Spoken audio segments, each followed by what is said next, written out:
বাসর রাতে বসে যে খাটে বসে আছি, কিন্তু তার আসার এখনো নাম নেই। ছেলেটিকে আমি এখনো দেখিনি, আর নামটাও জানি না। ছেলেটির বায়না ছিল বিয়ের আগে কেউ তাকে দেখবে না। শুনেছি ছেলেদের পরিবারে নাকি 10 নাকি 12টা বাড়ি আছে।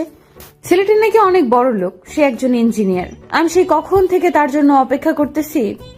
আমার ছেলেটিকে খুব খুব দেখতে ইচ্ছে করতেছে। কিছুক্ষণ পর দরজায় ঠাস করে আওয়াজ পেলাম। মনে হয় সে এসেছে, তাই আমি একটু নড়ে চড়ে বসলাম। কিছুক্ষণ পরে ছেলেটি রুমের ভেতরে ঢুকলো। লাইট লিভালো, তাই কেউ কারো মুখ দেখতে পাচ্ছি না। হঠাৎ ছেলেটি লাইট জ্বালালো, তাই আমি ওর দিকে তাকালাম। তাকিয়ে আমি তো অবাক। আমি বললাম, তুমি এখানে কি করে? তাহলে চিনতে পেরেছিস? আমি বুঝেছি এই 5 বছরেই হয়তো চিনতে পারবি না। তার মানে তোমার সাথে আমার বিয়ে হয়েছে? হুম, আমার সাথেই তোর বিয়ে হয়েছে। আমি দেখতে পেলাম আবিরের চোখ লাল। হয়তো ও প্রতিশোধ নেওয়ার জন্য আমাকে বিয়ে করেছে। আমি ভয়ে ভয়ে বললাম, আমাকে তুমি কেন বিয়ে করলা? কেন বিয়ে করেছি তাহলে দেখ। আমি ওর কাছে চলে গেলাম, তারপরে আমি ওকে খাটে শুইয়ে দিলাম, তারপরে ওর উপরে ঝাঁপিয়ে পড়লাম। প্লিজ আমাকে ছেড়ে দাও, আমার কিন্তু লাগতেছে। তাই এটা তো কিছুই না, কেবল তো শুরু। তোকে আমি বিয়ে করেছি শুধু এইগুলো করব তার জন্য। তারপরে 6 মাস পরে ছেড়ে দিব। আমার মনের আশাটা মিটিয়ে তোর অত্যাচারগুলো আজও আমাকে ভালোভাবে ঘুমাতে দেয় না। মনে পড়ে কি সেই পুরনো কথা? প্লিজ আমাকে ছেড়ে দাও। তাই ছেড়ে তো দিব, কাজগুলো আগে করে নিই তারপরে। আবির, আমার সারা শরীরে ব্যথা পাচ্ছি। এখন ভালো ভালোতে সব কিছু খুলে ফেল। আমি এগুলো কিছুই করব না। এই বলে আমি ওর বুকের উপরের কাপড়টা সরিয়ে নিলাম, তারপরে ওর ঠোঁট আর আমার ঠোঁট এক করে দিলাম। আমি আর পাচ্ছি না, আমার অনেক ব্যথা লাগতেছে। প্লিজ এবার ছেড়ে দাও। তোকে তো পারতেই হবে। তুই আমার সাথে কি করেছিলি তা কি তোর মনে পড়ে না? আমি কিসের ভুল ছিল? শুধু তোকে আমি ভালোবেসেছিলাম, তাই না? আমি তোমার সাথে অনেক কিছু করেছি, এবারের মতো আমাকে ক্ষমা করে দাও। তোর মতো মেয়েকে করব ক্ষমা? আমাদের প্রতিদিন ফুলসজ্জা হবে, তোকে তালাক দেওয়ার আগ পর্যন্ত। প্লিজ এইভাবে বলো না। আমি আবারও ঠোঁটের সাথে আমার ঠোঁট লাগিয়ে দিলাম, তারপরে হারিয়ে গেলাম ভালোবাসার মহামিলনে। আমি আর পারতেছি না। আমার কাজও শেষ, এখন যা সোফায় গিয়ে শুয়ে পড়। ওখানে অনেক শীত, আমি কিভাবে শুব? তোকে পারতেই হবে, তুই যাবি কি না? আমি যাব না। হারামির বাচ্চা, বিছানা থেকে শুধু এইটুকু জেনে নে, আমি শুধু তোর সাথে এইগুলো করব, তাই তোকে বিয়ে করেছি। তারপরে যে সময় আমার মনে সব আশাটুকু মিটে যাবে তখন তোকে ছেড়ে দিব। আমি ওখান থেকে নেমে সোফায় চলে আসি। সারা শরীর অনেক ব্যথা করতে আছে। আমি ভাবতেছি অবশেষে আমার এই দিনটি দেখতে হবে। তা আমি জীবনেও ভাবিনি, যাকে আমি অনেক অত্যাচার করেছি তার হাতে এগুলো আমি ভাবতে আছি। আর আমার কেমন যেন অনেক শীত লাগতেছে। আমি শুয়ে পড়ি। আপনারা ভাবছেন কি আমি ওর সাথে কেন এগুলো করছি জানতে চান? তার আগে আমার পরিচয়টা দেওয়া যাক। আমি আবির, এই শহরের নামকরা একজন ইঞ্জিনিয়ার। আমাকে চিনে না এমন কোনো মানুষ নেই। আর এই হলো ফারজানা, যার সাথে আমি এতক্ষণ অত্যাচার করেছি। আমি শুধু ওকে বিয়ে করেছি ওর অহংকার ভাঙার জন্য। ও হলো সবচেয়ে একটা অহংকারী মেয়ে। ওর জন্য আমার জীবনটা তছনছ হয়ে গিয়েছে। কেন ওর জন্য আমার জীবনটা এইভাবে তছনছ হয়ে গেছে চলুন যাওয়া যাক সেই 5 বছর পিছনে। তখন আমি অনার্স প্রথম বর্ষে পড়তেছি। আমরা তখন অনেক গরিব ছিলাম, নুনান্তে পান্তা ফুরিয়ে যেত। ফারজানা ছিল আমার প্রথম ক্রাশ। ওকে আমি ইন্টার ফার্স্টে যে সময় পড়ি সে সময় থেকে ওকে ভালোবেসে ফেলি, কিন্তু কোনো সময় বলতে পারিনি। একদিন আমি আর আমার একজন বন্ধু ক্লাসে বসে আছি, কিছুক্ষণ পরও বলল, কিরে তোর নায়িকাকে কবে প্রপোজ করবি? মামা আমার তো ভয় করে কেমন জানো। তোর প্রপোজ করা লাগবে না, যেদিন অন্য কারো হয়ে যাবে সেদিন ঠিক পাবি। রাকিবও কি রাজি হবে? শালা বলে তো দেখ। যা আগামীকালকে ওকে প্রপোজ করব। ঠিক আছে। আমি সব ক্লাস শেষ করে বাড়িতে চলে আসি। পরের দিন দোকান থেকে একটা গোলাপ ফুল নিয়ে কলেজে চলে আসি। এসে দেখি ফারজানা ওর বান্ধবীর সাথে বসে বসে কথা বলতেছে। তাই আমি ওকে ডাক দিলাম। কিছুক্ষণ পর ও আমার কাছে আসলো। কি ডাক দিলি কেন? তোকে না, একটা কথা বলার ছিল। ধুর, কি কথা বল। তোর মতো ছেলের সাথে কথা বললে সবাই সন্দেহ করবে। এখন বল কি কথা। ফারজানা, আসলে আমি তোকে যে সময় ইন্টার ফার্স্টের ক্লাসে যে সময় দেখি তখন থেকে আমি তোকে ভালোবেসে ফেলেছি। এতদিন ভয়ের কারণে কিছু বলতে পারিনি। তুই আমার সারা জীবনের সঙ্গী হবি। কথাটা শুনে আমার অনেক হাসি পেল, তবু হাসি থামিয়ে বললাম, তাই নাকি? কেন আমাকে এত ভালো লাগে? জানি না, তবে আমি স্বপ্নে দেখেছি তুই আমার জীবন সঙ্গী। এ মা, তাই? তোর প্রপোজ আজ আমি গ্রহণ করব না। কালকে যদি তুই আমাকে কলেজের সবার সামনে প্রপোজ করতে পারিস তাহলে আমি তোকে ভালোবাসবো। আচ্ছা, তুই যেটা বলেছিস সেটাই হবে, আমি রাজি। আচ্ছা, এখন চলি রে। আমি ওখান থেকে বান্ধবীদের কাছে চলে আসতে না আসতেই সাথী বলল, কি রে, এত হাসছিস কেন? ওই ছোট লোকের বাচ্চা আমাকে বলে ভালোবাসে। তাই তো তুইও ওকে ভালোবাসবি। তোকে পাগলা কুত্তায় কামড়িয়েছে। কত ছেলে আমায় প্রপোজ করেছে, তাদেরকে আমি ফিরিয়ে দিয়েছি। আর তো ও, তো এখন কি করবি? কালকে একটা নতুন খেলা খেলবো। কি খেলা বল আমাকে। তা কালকেই দেখতে পারবি। ওরে যে কালকে কি করব তা আছে শুধু আমার মনে মনে। দেখা যাবে তুই কেমন পারিস। চল ক্লাসে যাব। আমি ক্লাস করে বাড়িতে চলে আসি। তারপরে বিকেলবেলা একটা শার্ট কিনতে গেলাম। কারণটা হলো ওকে কালকে প্রপোজ করব, তাই সুন্দর দেখে একটা নীল শার্ট কিনলাম।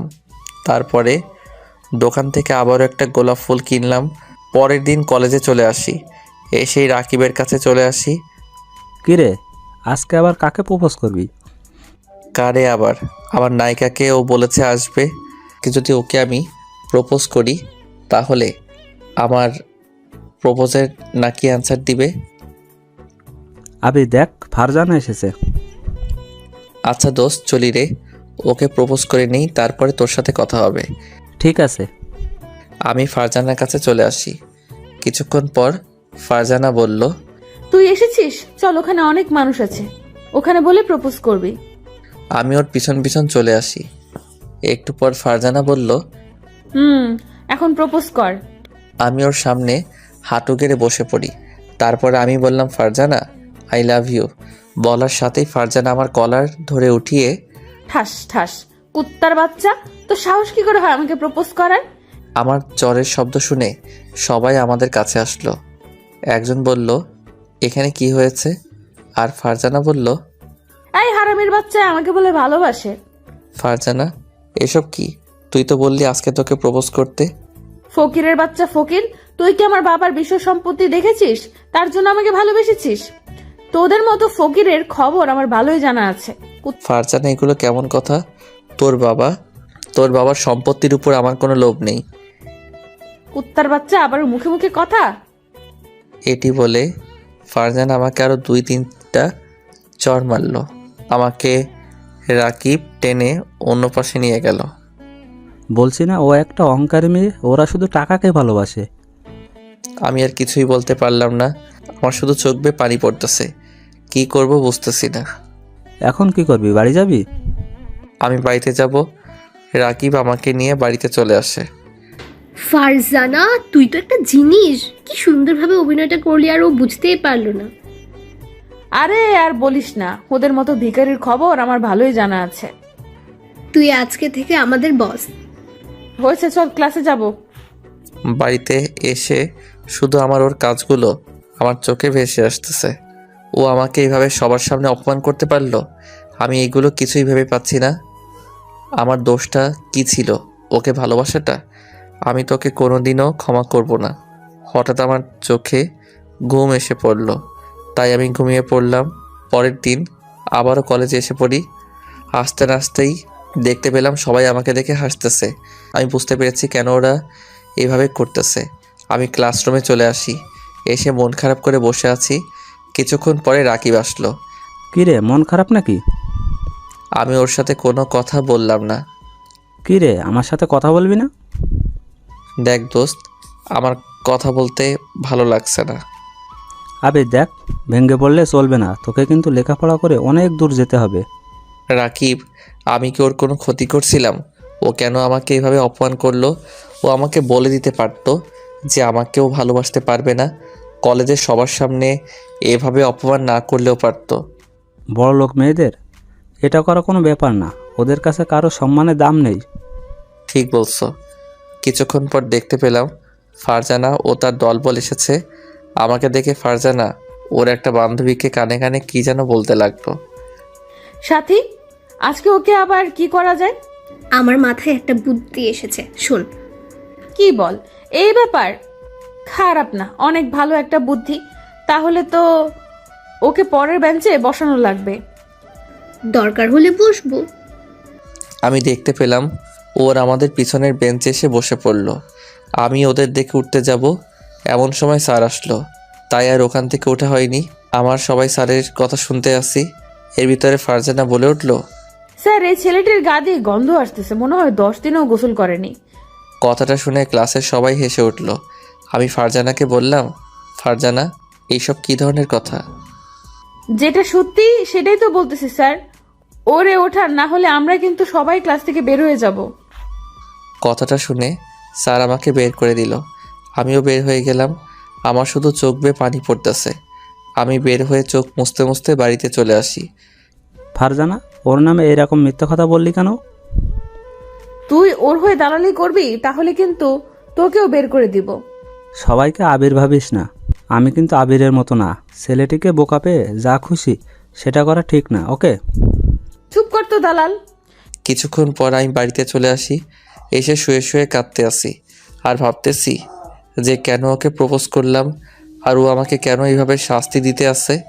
পরের দিন আবারও কলেজে চলে আসি। এসে গেটের সামনে বসে আছি।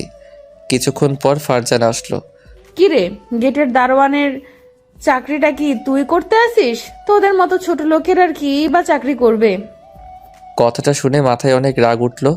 আমি গিয়ে ওর গালে ঠাস ঠাস 2টো চড় লাগিয়ে দিলাম। তুই আমাকে এত অপমান করে কি পাও? তুই আমার গায়ে হাত তুললি, কুত্তার বাচ্চা! তোকে তো আমি দেখে নিব। এটা বলে ফারজানা চলে গেল। আমিও রাকিবের সাথে ক্লাসের ভিতর চলে আসি।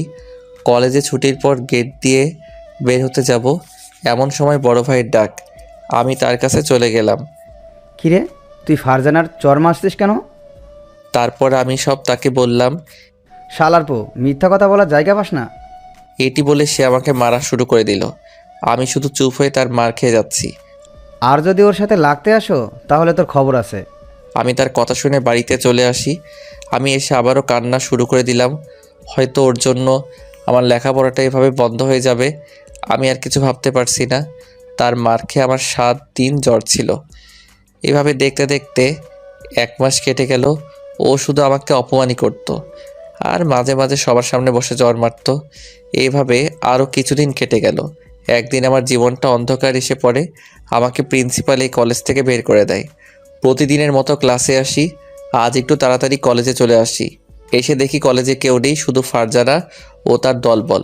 আমি এসে বাম পাশে বসে রয়েছি আর বইটা বের করে পড়তেছি। দেখ ফারজানা, আবির এসেছে। ওকে আজকেই কলেজ থেকে বের করার ব্যবস্থা করতে আসি। কি করবি বল? আগে বল, কোনো স্যার কি এখনো এসেছে? না তো, এখনো আসেনি। কোনো স্যার আসলে আমাকে একটু বলবি। কেন, কি করবি বল না আমাকে। তা তোর নিজ চোখেই দেখতে পারবি। ওই দেখ, প্রিন্সিপাল স্যার গেট দিয়ে ঢুকছে। এখনই বুঝবে ও মজা। আমি বসে বসে পড়তে আসি, এমন সময় ফারজানা আসলো আমার কাছে। তাই আমি ওকে দেখে উঠতে যাব, এমন সময় ফারজানা বলল, কিরে, তুই যাইস কই? এটা বলা মাত্রই ফারজানা ওর ওড়না খুলে আমার হাতে দিল আর আমাকে সবার সামনে জড়িয়ে ধরল। বাঁচাও বাঁচাও স্যার, বাঁচান! আমি দেখতে পেলাম কথাটা শুনে প্রিন্সিপাল স্যার ছুটে আসলো আমাদের কাছে। এখানে কি হয়েছে? ফারজানা আমাকে ছেড়ে দিয়ে বলা শুরু করে দিল, দেখেন স্যার, আমি ওর কাছে পড়া জানতে এসেছিলাম, তার বিনিময়ে ও আমার ওড়না গায়ের থেকে খুলে ফেললো আর ও আমাকে অনেক কিছু করতে চেয়েছে। সি সি আবির, তোমার থেকে আমি এটা কোনোদিনও আশা করিনি, তুমি যে এত নিচে নামবে। বিশ্বাস করেন স্যার, আমি এগুলো কিছুই করিনি। ও সব মিথ্যা বলতে আছে। এর ভিতরে ফারজানা একটা বান্ধবী বলল, স্যার, ও ফারজানার ওড়না ধরে টান দিয়েছে, এটা আমার নিজের চোখে দেখেছি। আবির, তাহলে ওরা কি মিথ্যা কথা বলবে? আমি আর কিছুই বলতে পারলাম না। আমার শুধু চোখ দিয়ে পানি পড়তে আছে। স্যার, ওকে যদি আপনি কলেজ থেকে না তাড়ান তাহলে আমার আর কেউই আর কলেজে আসবো না। আজকে হয়তো ও আমার সাথে এটা করেছে, কিছুদিন পরে তো অন্য একটা মেয়ের সাথেও এটা করবে, তাই না? ঠিক আছে, তোমরা যেটা বলেছো সেটাই হবে। প্লিজ স্যার, আমাকে এই কলেজ থেকে তাড়াবেন না। এই কলেজ নিয়ে আমার অনেক স্বপ্ন। আমি আর কোনো কথা শুনতে চাই না। স্যার আমার কাছে একটা টিসি ধরিয়ে দিল আর স্যার চলে গেল। আমার চোখ দিয়ে শুধু বৃষ্টির মতো পানি ঝরতেছে। আমি আসার সময় ওদের সবাইকে একটা কথা বললাম যে এই পাপের শাস্তি তোদেরকেও একদিন পেতে হবে। আরে তুই তাড়াতাড়ি দূরে যা, তোকে আমি আর দেখতে চাই না।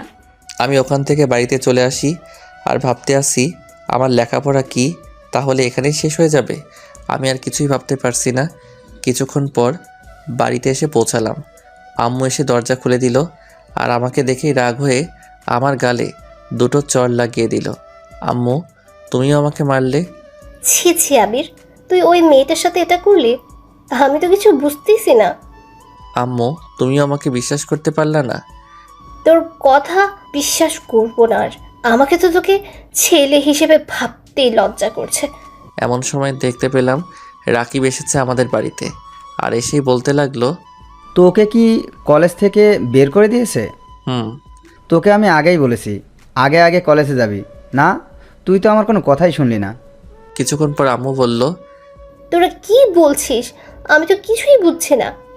আসল কথা কি আন্টি আমি বলি, আসলে আবিরের কোনো দোষ নেই। আপনার ছেলের উপর সেই মেয়েটি উঠে পড়ে লেগেছিল। তারপরে ঘটনা আম্মুকে সব বললাম। এত সব হয়ে গেছে তা আমাকে কিছুই জানাসনি?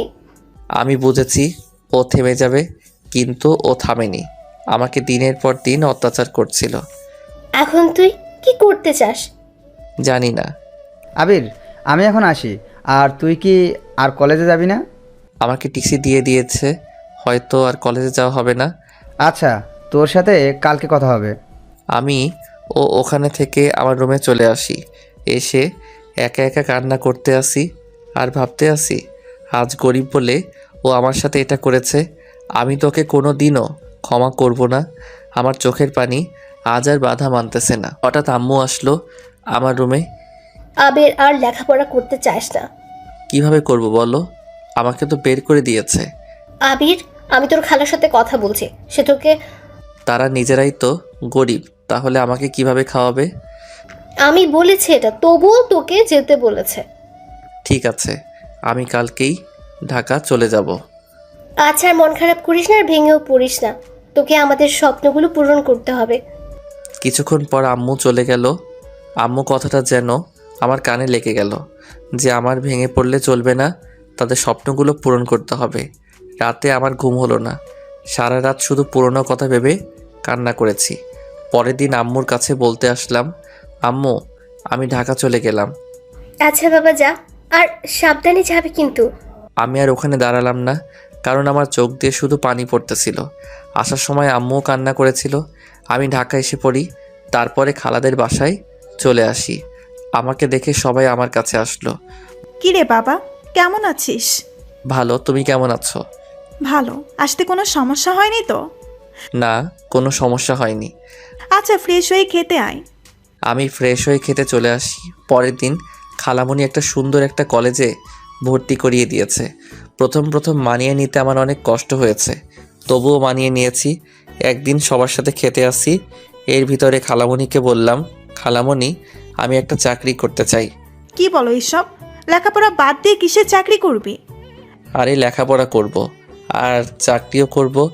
আচ্ছা, তোর খালু যেখানে চাকরি করে সেইখানে করতে পারবি? পারবো না কেন? আমাকে পারতেই হবে।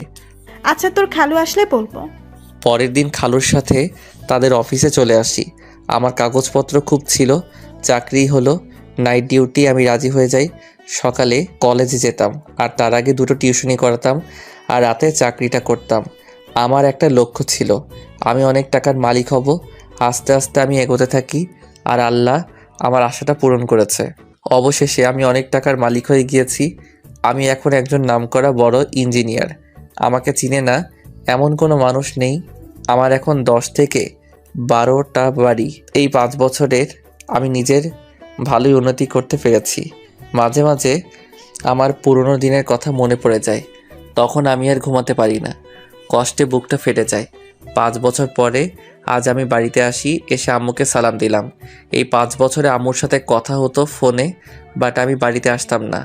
আম্মুকে যখন মনে পড়তো তখন তাকে ঢাকা আসতে বলতাম। আমি এসেই রাকিবের কাছে চলে আসি, ও আমাকে দেখেই ও আমাকে জড়িয়ে ধরলো। কিরে, ভুলে গেছিস আমাকে? না রে দোস্ত, তোকে ভুলবো জীবনেও না। নিজের তো ভালোই উন্নতি করেছিস, এখন একটা বিয়ে করে নে। এত তাড়াতাড়ি না, আরও পরে। তুই তো বিয়ে করেছিস তাই না? করেছি তো। আচ্ছা রাকিব, ফারজানার কি বিয়ে হয়ে গেছে? হঠাৎ ফারজানার কথা কেন? আরে বল না বিয়ে হয়েছে কি না। না, এখনো বিয়ে হয়নি। সত্যি তো? তাহলে আমি ওকে বিয়ে করব। আবির, এইগুলো তুই কি বলতে আসছিস?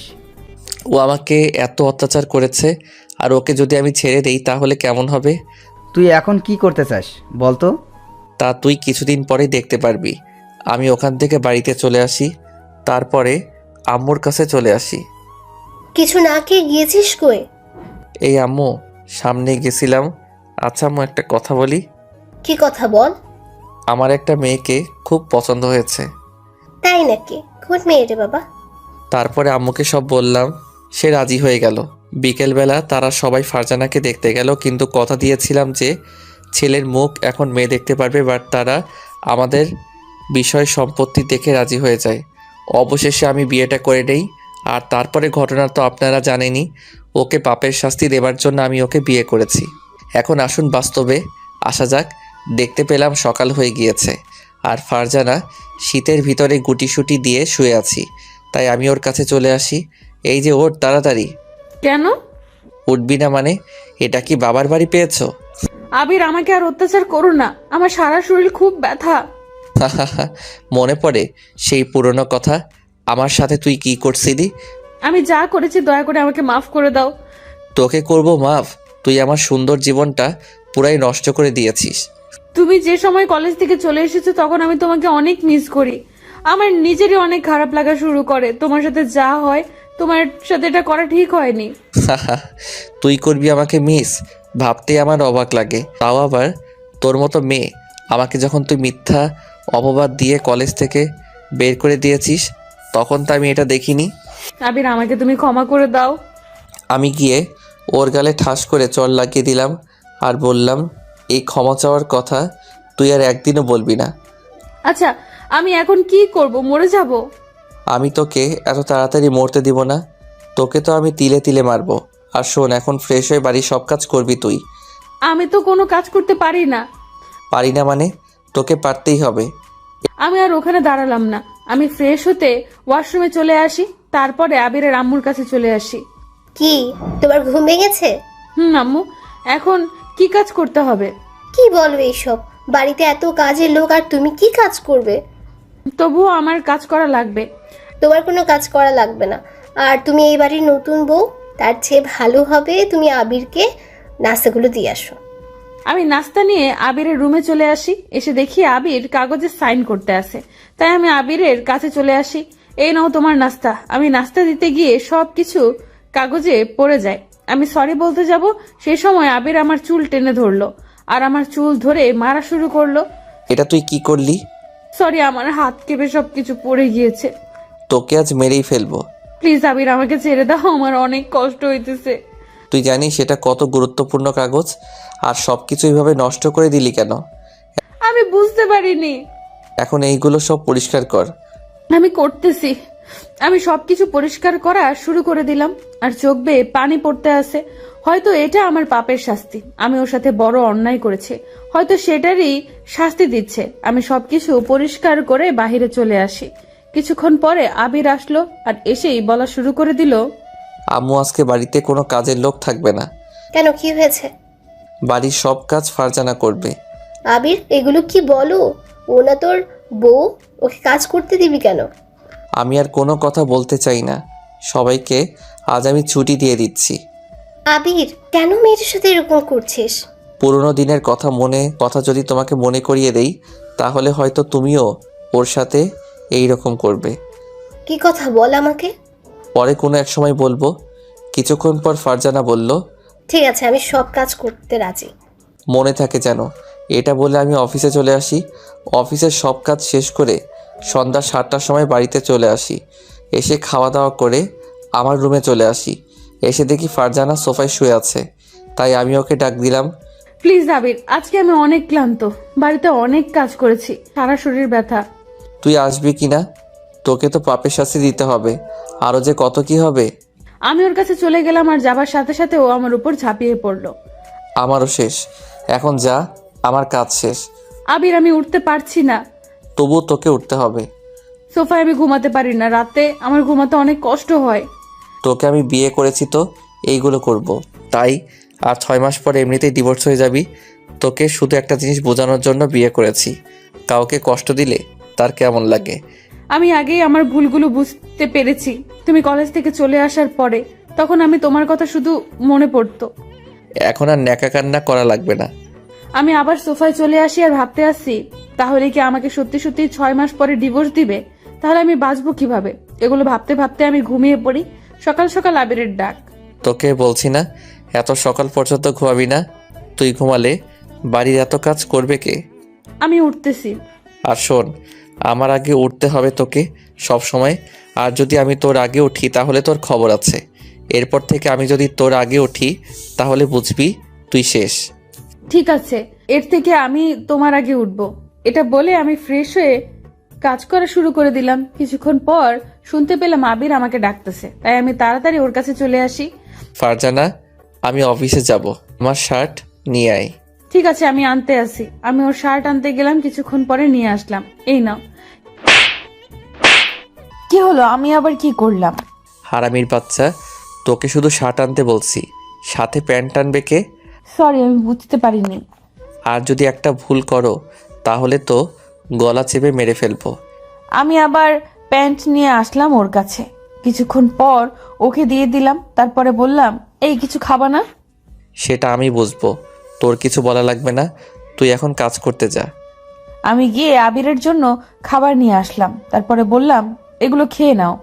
আমি খাওয়া শুরু করে দিলাম।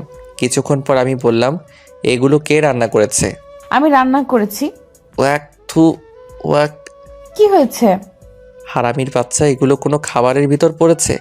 আমি সব কিছু ওর দিকে ছুঁড়ে মারলাম। আমি তো ভালোভাবেই রান্না করেছি। তাহলে এগুলো কি তোকে এর চেয়ে ভালো রান্না করা শিখতে হবে? ঠিক আছে।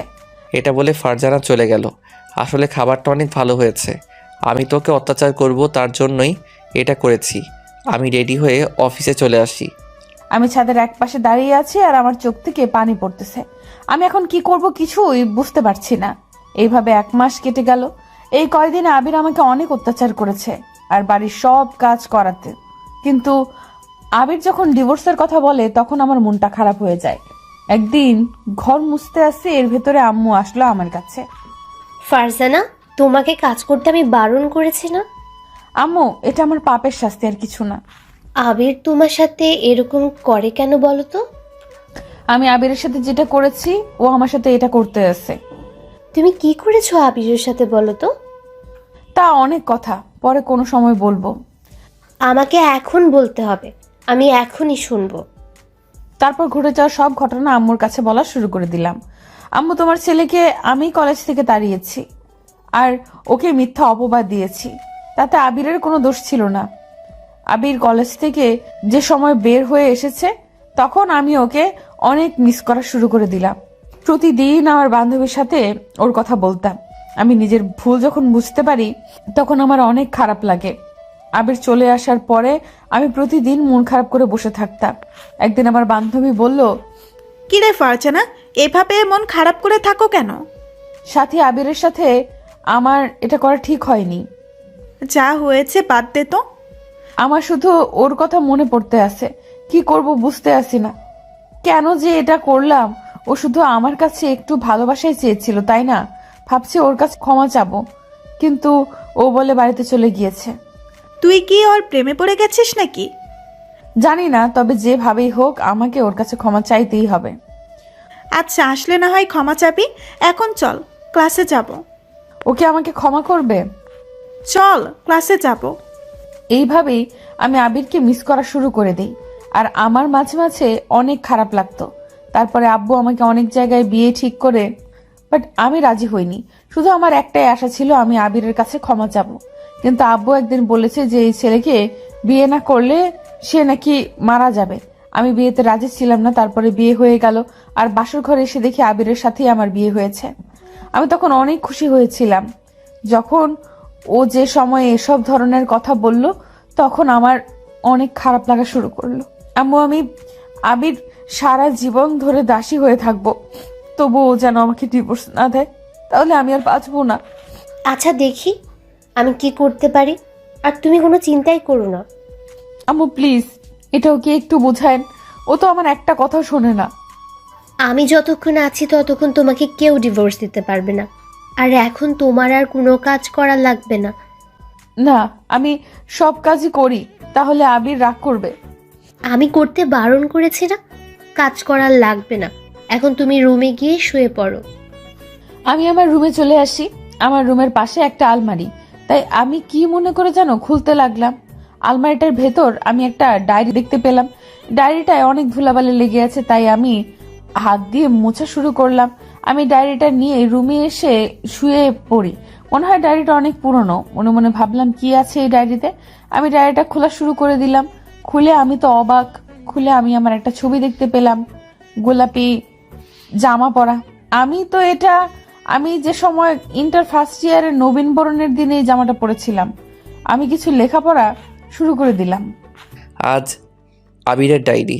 আজ নবীনবরণ অনুষ্ঠান হইতেছিল। আমি তাকে দেখে আমার অনেক ভালো লাগছিল। মনে হয় ওর সাথে আমার কত বছরের পরিচয়। আমার শুধু তার কথাই মনে পড়ে, কিছুতেই তাকে ভুলতে পারছি না। চোখ বুঝলেই শুধু তার ছবিটা আমার চোখে ভেসে ওঠে। মেয়েটির নামও জানতে পারলাম না। সে কি আমাকে ভালোবাসবে? আমি তাকে আমার মনে জায়গা দিয়ে ফেলেছি। এখন বুঝতে পারলাম ডায়েরিটা কার। ডায়েরির পাতা পড়ে আমার চোখ থেকে পানি গড়িয়ে পড়লো। তাহলে ও আমাকে এতটাই ভালোবাসতো, আর আমি শুধু ওকে অপমানই করেছি। চোখ পড়লো ডায়েরির শেষ পাতায়। আবিরের ডায়েরি। ফারজান, আমি তো তোর কাছে একটু ভালোবাসাই চেয়েছিলাম। তার বিনিময়ে তুই আমাকে সবার সামনে অপমান আর মারধর করলি। অবশেষে তুই মিথ্যা অপবাদ দিয়ে কলেজ থেকে বের করে দিলি। আমি জীবনেও এটা ভাবতে পারিনি। তবে একটা কথা আজও শুনে রাখ, তোকে আমি কোনোদিনও ক্ষমা করব না। সারা জীবন তোকে ঘৃণা করেই যাব। আমার নিজের কাছে অনেক খারাপ লাগতেছে। আমি ওর সাথে এইভাবে করাটা ঠিক হয়নি। তাহলে ও কি আমাকে কোনোদিনও ক্ষমা করবে না? আমি ডায়েরির পাতা আর পড়লাম না। কারণটা হলো আমার অনেক খারাপ লাগতেছে। আমি ডায়েরিটা যথাস্থানে রেখে দিলাম, তারপরে শুয়ে পড়লাম। আমি এখন কি যে করবো এগুলো ভাবতে ভাবতে আমি ঘুমিয়ে পড়লাম। হঠাৎ কারো চিৎকারে আমার ঘুম ভেঙে গেল। এই হারামির বাচ্চা, তোকে আমি কাজ করতে বলিনি, আর তুই পড়ে পড়ে ঘুমাতে আসিস কেন? আম্মু আমাকে কোনো কাজ করতে দেয়নি। তুই বানিয়ে বানিয়ে আম্মুকে কি বলেছিস? তুই নাকি আমাকে ভালোবেসে ফেলেছিলি। তোর এই মিথ্যা দিয়ে আম্মুকে বোকা বানাতে পারবি, কিন্তু আমাকে কোনো দিনও পারবি না। আর ভাবছো কি তোকে আমি মেনে নিব? যা ভাবছো ভুল ভাবছো। তোকে আমি কোনো দিনও মেনে নিব না। আর কয়দিন পরে ডিভোর্স দিয়ে দিব। আমি গিয়ে আবিরের পায়ে পড়ে গেলাম। আবির, আমাকে ক্ষমা করে দাও। আমি বুঝতে পারিনি তোমার কথা। ভাবছি আমি অহংকারী ছিলাম। তবে তুমি চলে আসার পরে আমি তোমাকে ভালোবেসে ফেলেছি, বিশ্বাস করো। এটা বলা মাত্র আমার চুল ধরে আবার মারা শুরু করে দিল। তোর মতো মেয়ে ক্ষমা চাওয়ার কোনো যোগ্যতা নেই। আর আমি যেটা বলেছি সেটাই হবে। তুই আসো আর কয়দিন, তারপরে তুই তোর বাড়িতে চলে যাবি। আমি কোথাও যাব না, আমি তোমার বাড়িতেই থাকবো। দয়া করে আমাকে ডিভোর্স দিও না। তা তো কিছুদিন পরেই দেখতে পারবি। আমি এসে শুয়ে পড়ি। কিছুদিন পরে ফারজানা আসলো, এসে আমার পাশে শুয়ে পড়ল। আমি বললাম, আজ আর আমার মুড নেই, তুই সোফায় গিয়ে শুয়ে পড়।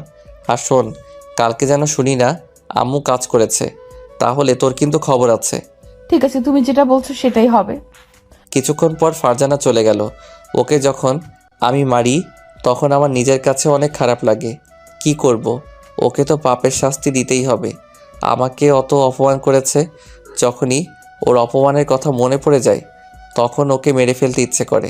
আমি তোকে কোনো দিনও মেনে নিব না আম্মু বলে আমিও ঘুমিয়ে পড়লাম। পরের দিন আমি আবারও বাড়ির সব কাজ করা শুরু করে দিই। আম্মু বারণ করেছে, তবুও তার কথা শুনিনি। এইভাবে আরো কয়েকদিন কেটে গেল। আমি প্রতিদিন ওর কাছে ক্ষমা চেতাম, কিন্তু ও করতো না। তার বিনিময়ে আমার শুধু মারধর করত। ও যখন ঘুমাতো তখন আমি ওর পায়া জড়িয়ে ধরে কান্না করতাম। একদিন রাতে বাড়ির কাজ করতে এসে এর ভেতরে আবির আসলো আমার কাছে। শোন, আজ তোকে ডিভোর্স দিব। আজ রাত 10টায় ডিভোর্স পেপার দিবে, সাইনটা করে দিস। আবির প্লিজ আমাকে ডিভোর্স দিও না, তুমি যেটা বলছো আমি তো সেটাই করতে আসি। তোকে আমি 6 মাসের জন্য বিয়ে করেছি, আমার কাজও শেষ, আর তোকে শাস্তি দেওয়া আমার শেষ। এখন আমি আর তোকে রাখতে চাই না। আমি আবিরের পা জড়িয়ে ধরলাম। এখন আর ন্যাকা কান্না করা লাগবে না, এটা বলে আমি ওকে সরিয়ে দিলাম। তারপরে আমার রুমে এসে ফ্রেশ হয়ে নিলাম। তারপরে ডিভোর্স পেপার আনতে বের হব। এমন সময় আম্মু আসলো আমার রুমে, আর এসে আমার গালে কষে একটা চড় দিল।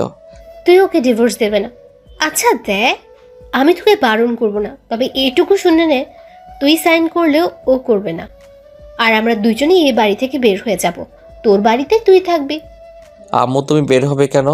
বের হবে তো ও। ও এখন আমার মেয়ে, আর আমি ওর সাথে বের হয়ে যাব। আবির ও না হয়ে ভুল করেছে, তার জন্য তুই আর ওকে কত শাস্তি দিবি? প্রতিদিন ওকে কাঁদতে দেখতাম। এটা ওর পাপের শাস্তি। আচ্ছা আমরা বের হয়ে যাচ্ছি, তোর বাড়িতে তুই থাক।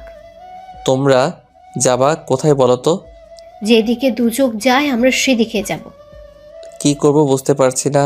তাহলে ওকে কি মেনে নিতেই হবে? দেখতে পেলাম আম্মু চলে যেতে লাগলো, তাই আমি বললাম, ওই আম্মু, আমি ফারজানাকে মেনে নিলাম, তবুও। সত্যিই তো। আর শোন, ওকে যদি আর কিছু বলো তাহলে আমার লাশ দেখবি। আর কিছু বলবো না এখন। বলো তো তোমার মেয়েটা কোথায়? দেখেছি ছাদে উঠেছে কান্না করতে করতে।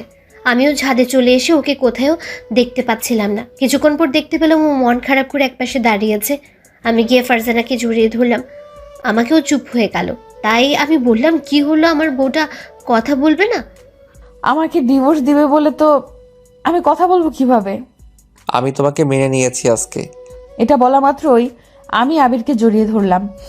ওই স্যার, কান্না করা লাগবে না, অনেক কান্না করেছেন। আজকে আর এই কান্না শেষ হবে না, এটা হলো সুখের কান্না। আবির আমাকে কি তুমি ক্ষমা করেছো? ক্ষমা করে দিয়েছি। চলো রুমে যাব, অনেক রাত হয়ে গিয়েছে। চলো আমরা ছাদ থেকে নিচে নামতে যাব। এমন সময় আম্মু বলল, কি দুজনের রাগ অভিমান ভেঙেছে? ভেঙেছে। আবির, এভাবে দুজন সারা জীবন একসাথেই থাকবি। ঠিক আছে।